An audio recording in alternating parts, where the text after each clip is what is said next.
Hi everyone, in front of me I've got Motorola Edge 14 Neo, and let me share with you how to reset network preferences on this device.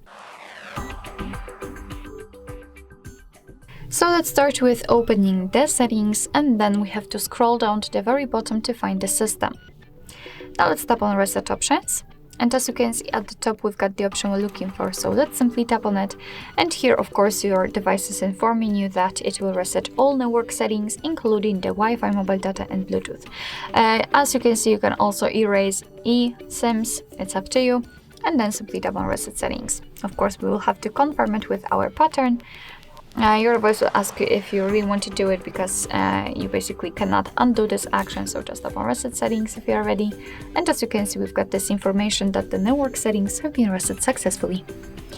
Alright, so that will be all. Thank you so much for watching. I hope that this video was helpful, and if it was, please hit the subscribe button and leave the thumbs up.